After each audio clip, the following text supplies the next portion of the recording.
El vendedor levantó la bolsa de medias y empezó a caminar por el vagón como hacía todas las noches. 3 pares por 1000, medias de algodón, medias largas, medias cortas. Repetía sin mirar demasiado las caras. Pero esa madrugada, cuando llegó al último vagón, notó que todos los pasajeros miraban hacia abajo. Ninguno llevaba zapatos, ninguno tenía pies. El tren seguía avanzando, aunque por las ventanillas no se veía ciudad, ni andenes, ni luces, solo oscuridad. Entonces una señora le extendió una moneda fría y le dijo: «Deme un par para bajar. Acá nadie puede pisar el andén si no compra algo primero.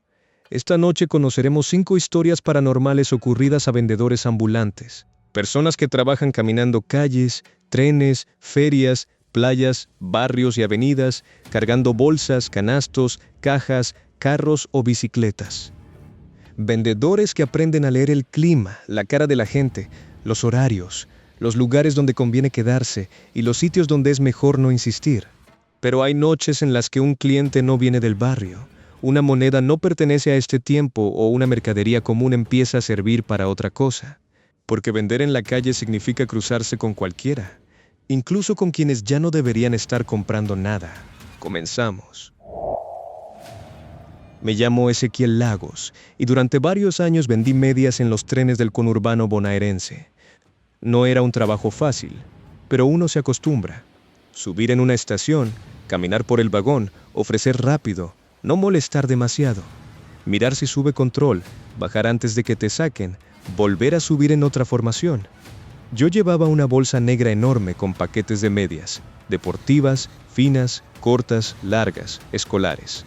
Conocía los horarios buenos, los vagones donde más se vendía, los días de lluvia, los fines de mes, las estaciones complicadas y los pasajeros que ya me saludaban como si fuera parte del tren. La historia ocurrió una noche de invierno. Era tarde, casi la última vuelta. Yo estaba cansado y pensaba hacer un tramo más antes de irme a casa. Subí a una formación bastante vacía. Había pocos pasajeros. Un hombre dormido, 2 mujeres conversando bajo, un chico con auriculares y una señora con bolsas. Empecé a vender como siempre. Medias, 3 pares, oferta de la noche. Nadie compró. Avancé hacia el siguiente vagón. La puerta entre coches se abrió sola antes de que yo la tocara. Eso me llamó la atención, pero no demasiado. Los trenes viejos tienen sus mañas. Pasé al otro vagón. Había más gente, todos sentados, todos quietos. Al principio me pareció normal, hasta que noté algo raro. Nadie levantaba la cabeza. Todos miraban hacia el piso. Seguí con mi discurso. Medias de algodón, medias largas, medias cortas, para hombre, para mujer. Una señora me hizo una seña. Me acerqué. Tenía ropa antigua, de esas que ya casi no se ven, un tapado marrón y un pañuelo en la mano. Me pidió un par de medias negras. Le dije el precio. Me dio una moneda. Era pesada, fría, de una denominación vieja. Cuando me agaché para buscar cambio, vi sus piernas. No tenía pies. Las medias que llevaba terminaban en el aire, justo donde deberían estar los tobillos. Me quedé inmóvil. Miré alrededor. Todos los pasajeros estaban igual. Piernas sin pies, zapatos vacíos debajo de los asientos, medias colgando sin forma, como si nadie pudiera tocar el piso del vagón. La señora notó mi miedo. «No mire tanto», me dijo. «Acá todos necesitamos bajar». El tren seguía avanzando, pero por las ventanillas no se veía nada. Ni casas, ni estaciones, ni postes, solo oscuridad. Quise volver al vagón anterior. La puerta ya no estaba. Detrás de mí había otra fila de asientos. El último vagón se había vuelto más largo, mucho más largo. Empecé a caminar hacia donde creía que estaba la salida. En cada fila alguien me pedía medias. Un hombre quería medias grises, una nena, medias escolares, un viejo, medias de lana. Todos pagaban con monedas frías. Todos me decían lo mismo, para bajar. No quería venderles, pero cuando intentaba negarme, el tren se sacudía y la bolsa se hacía más pesada. Una voz desde el altavoz anunció una estación que yo no conocía. Próxima parada, andén de los que quedaron descalzos. Sentí que me iba a desmayar. Una chica joven, sentada cerca de una ventana negra, me llamó. No tenía pies, pero sí llevaba unos zapatos de charol apoyados perfectamente debajo del asiento. Me preguntó si tenía medias blancas. Le dije que sí. Mientras se las daba, me preguntó, ¿usted sabe por qué vendemos lo que cargamos? No entendí. Ella señaló mi bolsa. Porque cada uno trae algo que alguien necesita del otro lado. Le pregunté quién era. Me dijo que se llamaba Avelina. Había muerto muchos años antes, atropellada entre estaciones. Según ella, no fue la única. Vendedores, pasajeros, chicos que cruzaban vías, gente que cayó, gente que subió al tren equivocado, personas que murieron de camino a algún lado. Todos terminaban en ese último vagón si todavía necesitaban bajar en alguna parte. ¿Y las medias? Avelina sonrió con tristeza. Los pies se pierden primero cuando uno no sabe dónde quedó su camino. Me pidió que no aceptara más monedas, pero ya era tarde, tenía los bolsillos llenos. Cada moneda que recibía hacía que mis zapatos pesaran menos, como si mis propios pies empezaran a olvidarse del piso. El tren frenó. No se abrieron puertas. Los pasajeros empezaron a ponerse las medias que les había vendido. Donde antes no había pies, aparecían formas oscuras, incompletas, como sombras de extremidades. Uno por uno se levantaban y caminaban hacia un lugar del vagón donde el piso se abría en un andén invisible. Al bajar, desaparecían. Sentí alivio. Pensé que solo necesitaban ayuda. Pero entonces una voz de hombre dijo, «Falta pagar el vendedor». Todos los que todavía estaban sentados giraron hacia mí. Avelina me susurró, «No entregué su par». Miré mis pies. Mis medias estaban sucias, gastadas por tanto caminar trenes. Sin darme cuenta, había empezado a quitármelas. No era voluntad mía. Mis manos trabajaban solas. El hombre que habló estaba de pie al final del vagón.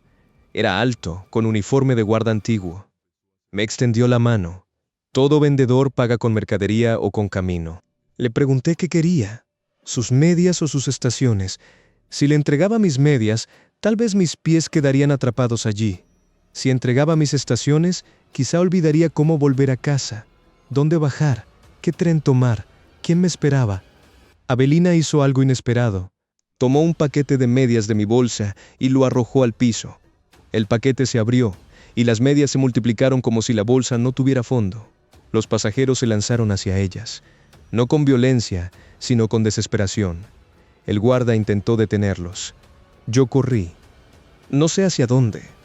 No había puertas, pero de pronto escuché el ruido de una estación real. Gente hablando, frenos, anuncio por altavoz. Me tiré contra una puerta que apareció entre dos vagones y caí sobre un andén. Era una estación conocida. Amanecía. Mi bolsa estaba vacía. No me quedaba ni un paquete de medias. En el bolsillo encontré una sola moneda fría y un papelito doblado. Decía, «Gracias por dejarnos bajar.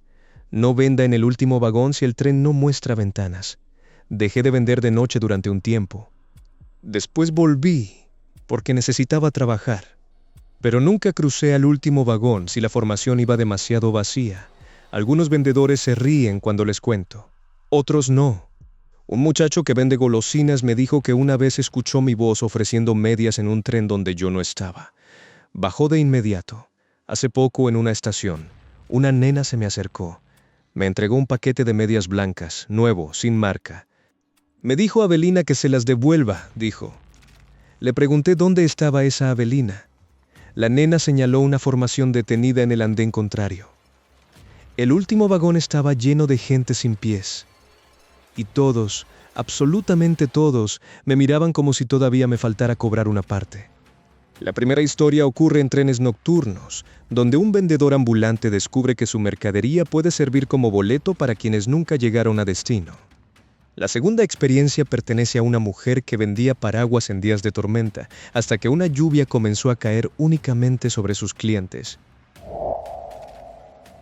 Me llamo Milagros Amarilla y vendí paraguas durante muchos años en Asunción, Paraguay. No tenía puesto fijo. Caminaba por avenidas, galerías comerciales, paradas de colectivo, puertas de oficinas y esquinas, donde la gente se desesperaba cuando empezaba a llover. Aprendí a oler la tormenta antes de que llegara. Si el cielo se ponía pesado, yo salía con mi bolso lleno de paraguas plegables. Los compraba baratos, de distintos colores, y los vendía un poco más caros cuando la lluvia apuraba a todos. Nunca me dio vergüenza. La calle enseña a moverse. La historia comenzó durante una tormenta fuerte. de esas que convierten las avenidas en ríos en pocos minutos. Yo estaba bajo una galería vendiendo bien. La gente salía de oficinas y compraba sin discutir. A eso de las 7, cuando la lluvia ya era una cortina, se acercó un hombre completamente seco. Eso fue lo primero raro. Todos estaban mojados o escapando del agua, pero él no tenía una gota encima. Llevaba traje gris, una carpeta bajo el brazo y miraba los paraguas con atención. «Quiero uno que no abra hacia afuera», dijo. Pensé que había escuchado mal. Le ofrecí un paraguas negro. Lo abrió bajo la galería. Adentro del paraguas llovía. No afuera, adentro. Pequeñas gotas caían desde la tela hacia el mango, mojándole la mano. El hombre sonrió, como si eso fuera exactamente lo que buscaba. Me pagó con billetes húmedos y se fue caminando bajo la lluvia real, sin abrir el paraguas. Esa noche, al guardar la mercadería, noté que uno de los paraguas se movía solo dentro del bolso. Lo saqué. Era azul oscuro, un modelo que yo no recordaba haber comprado. Lo abrí. Una lluvia fina cayó desde el interior y mojó el piso de mi pieza. Entre las gotas escuché voces. No claras. Murmullos de gente hablando bajo techo, como en una sala llena de personas esperando que escampe. A la mañana siguiente, el paraguas azul seguía húmedo. Decidí venderlo. Un error. La compradora fue una señora mayor que salía de una farmacia. Cuando lo abrió, no cayó agua común. Dentro del paraguas apareció una imagen. Un pasillo inundado, sillas flotando, papeles pegados a las paredes. La mujer gritó y lo soltó. En ese momento la reconocí. No a ella, sino al lugar. Era un edificio antiguo del centro que se había inundado décadas antes durante una tormenta histórica. Varias personas quedaron atrapadas en un subsuelo. Algunos murieron esperando rescate. Mi abuela había hablado de eso. La señora también lo sabía. Me dijo que su hermana murió allí y que la imagen del paraguas mostraba el pasillo exacto donde la encontraron. Quise tirar el paraguas azul. No pude. Cada vez que lo dejaba en un basural, volvía a mi bolso. Si lo escondía, aparecía sobre la mesa. Si lo cerraba con cinta, amanecía abierto. A partir de entonces, mis paraguas empezaron a comportarse de forma extraña. No todos, solo algunos. Cuando ciertos clientes los abrían, empezaba a llover adentro. A veces caía agua limpia, a veces agua barrosa, a veces olor a sótano, a ropa mojada, a papeles viejos. Los clientes que recibían esa lluvia tenían algo en común. Todos habían perdido a alguien en tormentas, crecientes, derrumbes o inundaciones. Una tarde apareció de nuevo el hombre seco del traje gris. Me dijo que los paraguas no protegían de la lluvia. Recogen lo que quedó bajo techo cuando el agua entró, explicó. Le pregunté quién era. El encargado que cerró la puerta. Sentí que la sangre se me iba del cuerpo. Me contó, o confesó, que trabajaba en aquel edificio inundado. Cuando el agua comenzó a entrar al subsuelo, pensó que no había nadie abajo. Cerró una puerta para evitar que el agua subiera a la planta principal. Después escuchó golpes. Para cuando abrió, fue tarde. Murió años después, pero nunca dejó de escuchar la lluvia dentro de los techos. Yo vendo seco, dijo. Usted vende lo que falta mojar. No entendí hasta que me mostró su carpeta. Dentro había una lista de nombres, personas atrapadas en el subsuelo. Junto a cada nombre había una palabra, paraguas pendiente. Según él, quienes murieron sin poder salir bajo la lluvia necesitaban que alguien, del otro lado, abriera un paraguas por ellos, no para cubrirlos, para reconocer que esa agua existió. Cada paraguas abierto por un familiar deja pasar una gota menos, dijo. Le pregunté qué pasaba si nadie lo abría. El hombre miró hacia la calle. La lluvia empezó a caer hacia arriba. Entonces la tormenta busca nuevas casas. No quería seguir, pero una noche la lluvia comenzó dentro de mi habitación. El techo estaba seco. Las paredes también. El agua caía desde los paraguas cerrados, acumulándose en el piso. En el charco aparecieron rostros mirando desde abajo. No eran monstruosos, eran personas atrapadas bajo una superficie transparente, golpeando suavemente, pidiendo aire.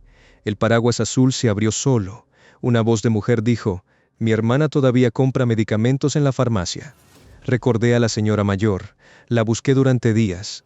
Cuando la encontré, le conté una parte. No me creyó del todo. pero aceptó acompañarme a la esquina donde vendí el paraguas. Le entregué el azul. La mujer lo abrió. Esta vez la lluvia interior cayó sobre ella, pero no la mojó. Las gotas se quedaban suspendidas alrededor, formando un pasillo. Al fondo apareció una joven empapada, sonriendo con tristeza. La señora dijo el nombre de su hermana. El paraguas dejó de llover. Se cerró solo. Después de eso, comencé a buscar familiares. No siempre podía. No siempre querían escuchar. Pero cada vez que un paraguas se abría para la persona correcta, la lluvia interior desaparecía. El hombre seco del traje gris dejó de aparecer. Pensé que eso era buena señal, hasta que un día, durante una tormenta, vi mi reflejo en un vidrio. Yo estaba bajo la galería, con mi bolso de paraguas. Detrás de mí, en el reflejo, había una fila de personas completamente secas. Todas esperaban comprar, no paraguas comunes, paraguas de lluvia adentro. Esa noche encontré la carpeta del hombre gris dentro de mi bolso. Su nombre estaba tachado. El mío aparecía en la primera página. Milagros Amarilla. Vendedora actual.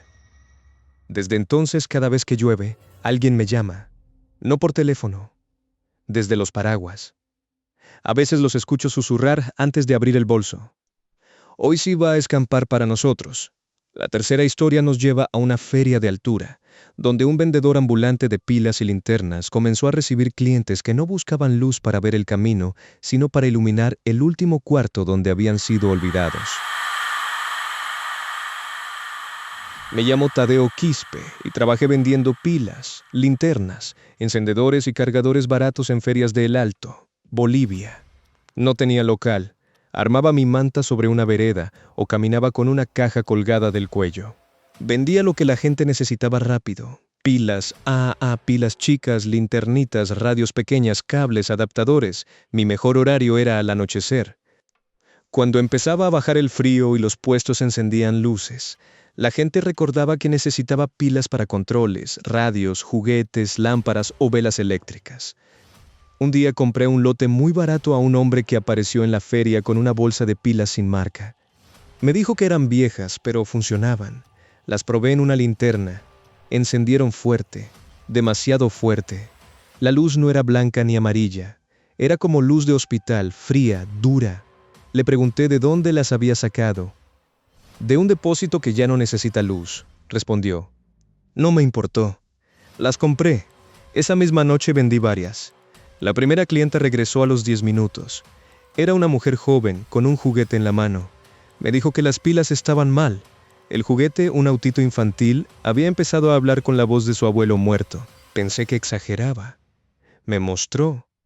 El autito encendió luces y una voz de hombre dijo, «No vendan mi cuarto. Todavía hay algo detrás del ropero». La mujer se fue llorando. Al día siguiente me contó que, al revisar el cuarto del abuelo, encontraron documentos escondidos que resolvieron una pelea familiar. Esa historia me trajo clientes. Algunos querían pilas de esas que hablan. Yo les decía que era mentira, que fue casualidad. Pero empecé a probarlas. Puse 2 pilas en una linterna. La encendí apuntando a mi pared. La luz mostró una habitación que no era la mía. Una cocina antigua, una mesa con platos servidos y una radio encendida. Se escuchaba una mujer cantando. Apagué. Cuando volví a encender, solo vi mi pared. Las pilas no daban energía común, encendían recuerdos, no cualquier recuerdo. El último lugar donde alguien dejó algo pendiente. Empecé a venderlas con cuidado. No sabía explicar lo que hacían, pero la gente volvía con historias. Una linterna revelaba una carta detrás de un cuadro. Una radio con esas pilas captaba la última conversación de un padre. Un reloj de pared empezaba a andar hasta marcar la hora exacta de una muerte. Al principio pensé que estaba ayudando. Después llegó un hombre con sombrero, callado, de manos muy secas. Compró todas las pilas que me quedaban. Le pregunté para qué las quería. Para apagar mi casa, dijo. No entendí. Esa noche lo soñé. Lo veía sentado en una habitación sin ventanas, rodeado de linternas encendidas. Cada luz mostraba una escena distinta. Un niño escondido, una mujer esperando, una puerta cerrada, una cama vacía, un plato de comida. El hombre se tapaba los oídos. Al día siguiente apareció en mi puesto. Me devolvió una pila, solo una. Estaba caliente. No venda pares incompletos, me dijo. Si una luz queda sola, busca dónde quedarse. Le pregunté quién era. Respondió, el que abrió el depósito. Después desapareció entre la gente. Esa noche, todas mis linternas se encendieron solas. Cada una proyectó una escena sobre las paredes de mi cuarto. No eran recuerdos míos. Eran recuerdos de desconocidos. Casas, pasillos, talleres, cocinas, piezas alquiladas, patios, hospitales, una habitación con juguetes, un baño con una canilla abierta. Las imágenes se superponían hasta que no pude distinguir mi propia habitación. En el centro de todas apareció un depósito. Estanterías llenas de pilas, lámparas, radios, linternas.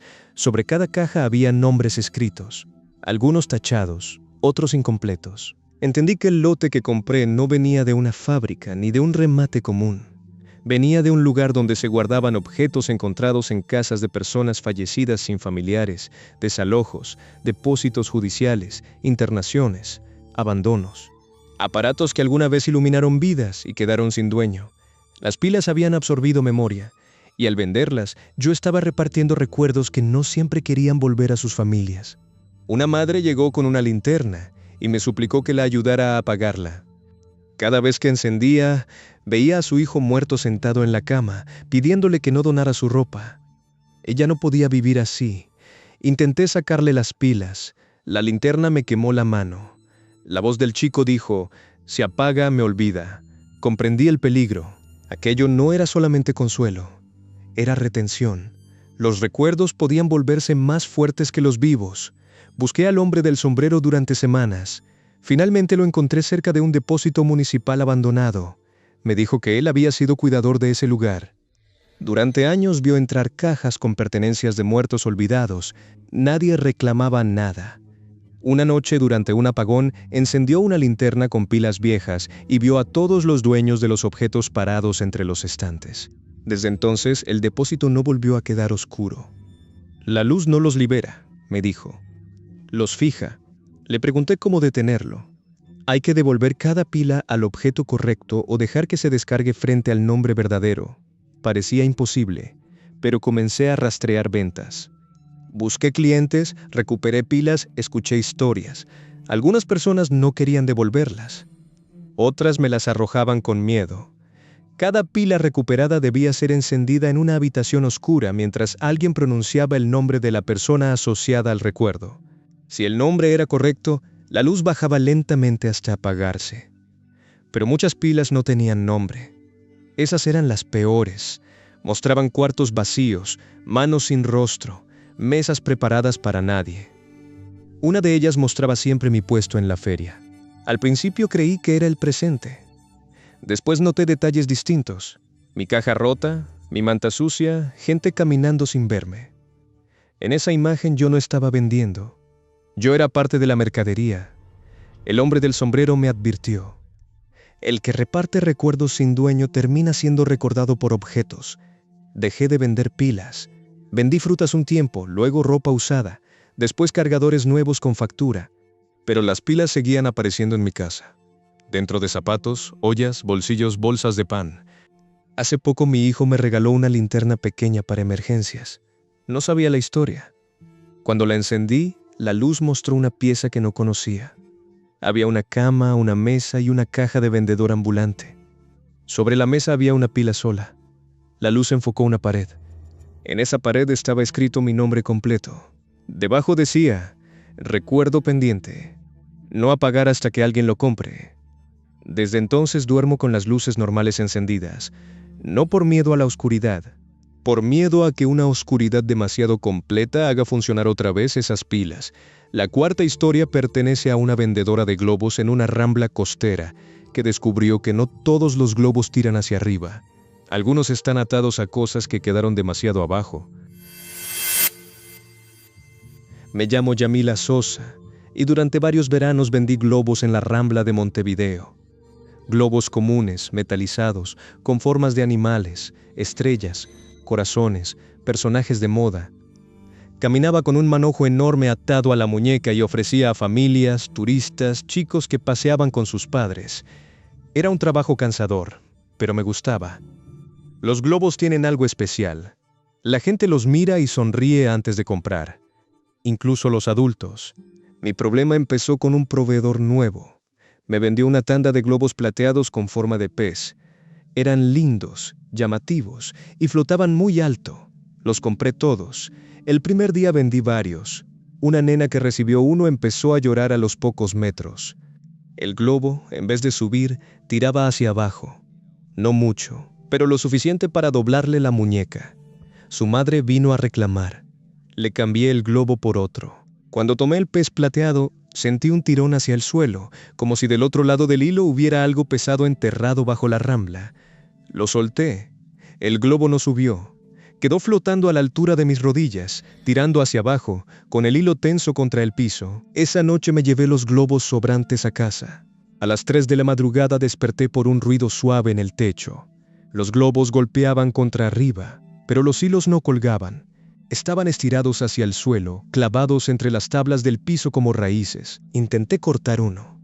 Del hilo salió agua salada. No mucha, apenas unas gotas. Pero el cuarto se llenó de olor a Puerto Viejo. Al día siguiente fui a devolverlos al proveedor. No lo encontré. Nadie en la feria lo conocía. Seguí trabajando con otros globos, evitando los peces plateados, pero empezaron a venderse solos. No sé cómo explicarlo. Yo abría el manojo y cuando miraba de nuevo, faltaba uno. A lo lejos veía a un chico sosteniéndolo, aunque nadie me había pagado. Cada vez que un pez plateado era llevado hacia la rambla, tiraba más fuerte hacia abajo. Un día seguía uno. Lo tenía un niño que caminaba con su padre. El globo lo arrastraba hacia una escalera que bajaba a las rocas. Intervine. Tomé el hilo y sentí algo que no era fuerza física. Era dirección. El globo quería ir a un punto exacto entre piedras húmedas. Al llegar allí, el hilo se tensó tanto que se cortó. El globo no subió al cielo. Se hundió. Atravesó una grieta entre rocas como si el aire fuera agua. Después escuché un golpe desde abajo, como metal contra piedra. Hablé con un pescador viejo de la zona. Le conté lo de los globos sin mencionar lo imposible. El hombre se puso serio. Me dijo que, décadas atrás, en esa parte de la costa, varias personas desaparecieron por accidentes, temporales y caídas. Algunas fueron encontradas, otras no. También me habló de niños que se escapaban a jugar entre las rocas cuando la rambla no estaba tan cuidada. Uno de ellos, según una historia antigua, perdió un globo antes de caer al agua. Su cuerpo nunca apareció. A veces las cosas livianas marcan lo pesado, dijo el pescador. Esa frase me quedó grabada. Esa noche los peces plateados se movieron dentro de mi casa hasta formar una línea hacia la puerta. Los seguí. No quería, pero sentía que, si no lo hacía, aparecerían al día siguiente atados a chicos vivos. Llegué a la rambla. Había niebla. Los globos tiraban hacia distintos puntos. Rocas, escaleras, desagües, una antigua bajada cerrada con rejas. Cada vez que uno tocaba su lugar, se hundía hacia abajo y dejaba salir una burbuja de aire frío. En algunas burbujas se escuchaban voces. No pedían ayuda. Decían nombres. Comencé a anotarlos. Era una lista de desaparecidos de la costa. No todos eran niños. Había pescadores, turistas, un vendedor de barquillos, una mujer mayor, un muchacho que cayó durante una tormenta. Los globos no querían llevarse a nadie. Querían señalar dónde algo seguía atado. Durante semanas trabajé de día y, por las noches, seguí los globos. Consulté archivos, hablé con familias, revisé noticias viejas. Algunas ubicaciones permitieron colocar placas, hacer búsquedas, abrir preguntas. Pero el último globo no señalaba la costa, señalaba mi casa. Era un pez plateado más grande que los otros. Nunca lo vendí, nunca lo inflé. Simplemente apareció atado al respaldo de mi silla. El hilo se hundía en el piso del comedor. Pensé que tal vez allí había muerto alguien antes. Pregunté al dueño. Nada. Entonces el pescador viejo me dijo que no siempre los globos tiraban hacia cuerpos. A veces tiraban hacia deudas. Le pregunté qué deuda podía tener yo. Recordé algo. Cuando era chica, una prima menor soltó un globo durante un paseo. Corrió detrás de él hacia la calle y casi la atropellan. Yo había sido quien le dio el globo y después mentí, diciendo que ella lo tomó sin permiso. Me pareció una tontería de infancia, pero para ella significó un castigo enorme. Nuestra relación cambió. La llamé después de años. Le pedí perdón. Esa misma noche el globo grande dejó de tirar hacia el piso, pero no se fue. Quedó flotando en el centro de la casa, a la altura de mi cara. Sobre su superficie plateada apareció un reflejo. No el mío, el de una niña mojada sosteniendo un hilo cortado. Comprendí que aún quedaba el primer niño, el del globo perdido antes de caer. Fui a la rambla con el pescador. El globo nos guió hasta una parte clausurada bajo una vieja estructura de concreto. Allí, entre piedras y basura marina, encontramos restos de un juguete, una chapa oxidada y un pedazo de hilo enredado en hierro. No encontramos un cuerpo, pero el pescador dijo el nombre del niño. Lo recordaba. Al pronunciarlo, todos los globos plateados que quedaban en mi casa se soltaron. Subieron juntos al cielo. Esta vez sí hacia arriba. Dejé de vender globos durante un tiempo. Después volví con otros modelos, nunca peces plateados. Aún así, algunos globos tiran raro. Cuando eso ocurre, no los vendo. Los sigo. Hace poco, un globo rojo con forma de corazón empezó a tirar hacia abajo frente a una pareja que paseaba con su hija. Seguí el hilo hasta una alcantarilla. Dentro se escuchaba una voz adulta repitiendo. Todavía no le dije, no sé qué significa, pero aprendí que los globos no siempre son alegría. A veces son lo único que queda visible de algo que se hundió, se ocultó o no pudo despedirse. Y si alguna vez ven a un vendedor de globos mirando con miedo un hilo que apunta al suelo, no se rían. Quizá ese globo no está fallado. Quizá está marcando el lugar exacto donde alguien dejó de flotar. La última historia ocurre en Tucumán, con un afilador ambulante que recorría barrios en bicicleta. Su oficio parecía simple: afilar cuchillos, tijeras y herramientas, hasta que una hoja empezó a mostrarle no lo que había cortado, sino lo que todavía quería cortar. Me llamo Carmelo Aguirre y fui afilador ambulante en San Miguel de Tucumán. Heredé el oficio de mi padre. Él recorría barrios con una bicicleta adaptada, una piedra de afilar y ese silbato característico que muchos reconocen desde lejos. Yo seguí haciendo lo mismo durante años. No era un trabajo de hacerse rico, pero tenía sus clientes: carnicerías chicas, cocineras, costureras, vecinos con tijeras viejas, jardineros, vendedores de comida, talleres. Mi padre siempre decía: uno afila el metal, no la intención. De chico no entendía. De grande, creí que se refería a no juzgar a los clientes. La primera vez que escuché una hoja fue en una siesta de enero. Una mujer me trajo un cuchillo de cocina, grande, pesado, con mango de madera. Dijo que no cortaba nada. Lo apoyé en la piedra. En cuanto empezó a salir chispa, escuché una voz. No venía de la mujer, venía del cuchillo. No me devuelva a esa mano. Detuve el pedal. La mujer me preguntó qué pasaba. Le dije que la hoja estaba rajada, que no convenía afilarla. Se enojó. Insistió en que necesitaba el cuchillo. No se lo afilé. Esa noche supe que en esa casa hubo una pelea fuerte. No pasó una tragedia mayor porque un vecino intervino. Pensé que fue intuición. Después ocurrió de nuevo. Unas tijeras de costura susurraron. Ella no quiere cortar tela. Una navaja vieja dijo. Me escondieron por una razón. Una cuchilla de carnicería repitió durante todo el afilado. Yo ya sé volver. Empecé a rechazar ciertos trabajos. Los clientes se molestaban, pero yo prefería eso antes que devolver una hoja que parecía pedir ayuda. Mi padre, ya viejo, me confesó que a él también le había pasado. Según él, las hojas guardan memoria de presión. No de sangre necesariamente, no de crimen solamente. Guardan intención. La mano que duda, la mano que tiembla, la mano que quiere dañar, la mano que corta por trabajo, la mano que corta por hambre. Todo deja algo en el filo. El problema, me dijo, es cuando el filo empieza a querer por su cuenta. Pensé que hablaba en metáforas, hasta que llegó el cuchillo sin dueño. Lo encontré una mañana apoyado en mi bicicleta. No había cliente esperando. Era un cuchillo antiguo, de hoja larga, envuelto en un repasador. Dentro había una nota: afilar antes de devolver. Sin dirección, sin firma. No debí tocarlo, pero lo hice. Al apoyarlo sobre la piedra, el metal no produjo chispa. Produjo un sonido como un suspiro. Después habló. Tarde. Solté el cuchillo. La hoja vibraba sobre la mesa. No mostraba reflejo. En lugar de reflejar mi cara, mostraba un pasillo oscuro, una puerta entreabierta y una mano buscando algo sobre una mesa. Guardé el cuchillo en una caja. Esa noche la caja apareció abierta. El cuchillo estaba sobre la cocina, orientado hacia la puerta. Durante días intenté deshacerme de él. Lo tiré al canal. Volvió oxidado pero intacto. Lo enterré. Apareció limpio sobre la bicicleta. Se lo llevé a un cura. Al día siguiente estaba en mi bolso de herramientas. Mi padre, al verlo, se puso blanco. Me dijo que ese cuchillo había pasado por nuestra familia antes.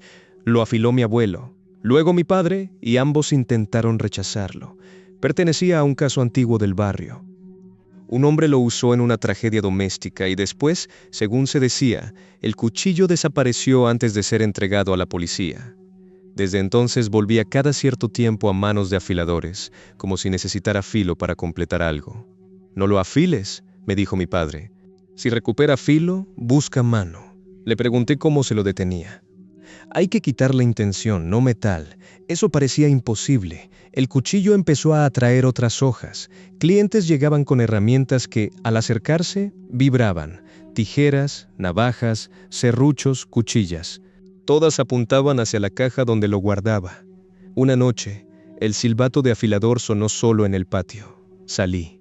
En la vereda había una fila de personas, no clientes vivos. Sombras con objetos en la mano.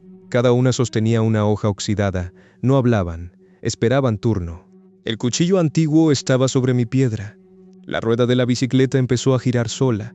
Comprendí que no venían a afilar para cortar. Venían a devolver filos que habían cargado demasiado. Mi padre me había dicho que había que quitar intención. Tal vez eso se hacía al revés, no afilando, sino desafilando. Puse la primera hoja contra la piedra, pero en el ángulo contrario. En lugar de sacar filo, lo maté lentamente. La sombra que la sostenía se desvaneció. Hice lo mismo con otra, y otra. Cada hoja mostraba una imagen breve, una discusión evitada, un accidente, una amenaza, una mano soltando a tiempo, otra no. No todo era maldad, también había herramientas de trabajo cansadas de repetir gestos. Cuando llegó el cuchillo antiguo, la rueda se detuvo. La hoja habló con muchas voces. Yo no terminé. Le respondí que justamente por eso no tendría filo. Empecé a pasarla contra la piedra al revés. El metal gritó, no como persona, sino como metal. Un sonido agudo que hizo ladrar a todos los perros de la cuadra. En la hoja aparecieron reflejos. Mi abuelo, mi padre, yo, todos afiladores, todos sosteniendo el mismo cuchillo en épocas distintas. Después apareció una imagen futura. Yo entregando el cuchillo a un chico joven. El chico lo guardaba en una mochila. No quise ver más. Seguí desafilando hasta que la hoja quedó roma. Sin filo. Casi inútil. El cuchillo dejó de vibrar. Lo envolví y lo enterré bajo cemento en el patio de mi padre. Durante años no volvió. Mi padre murió tranquilo. Yo seguí afilando, pero aprendí a escuchar antes de tocar la piedra. Si una hoja pedía no volver a cierta mano, yo inventaba excusas.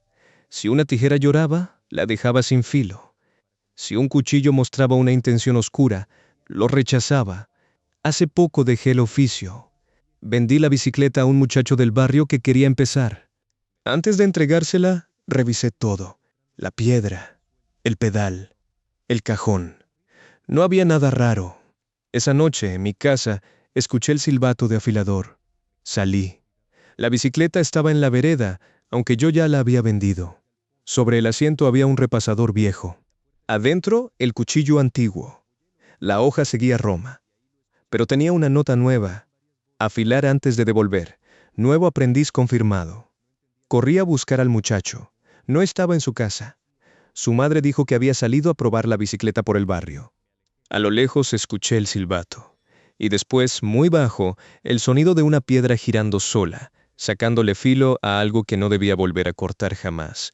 5 historias paranormales de vendedores ambulantes.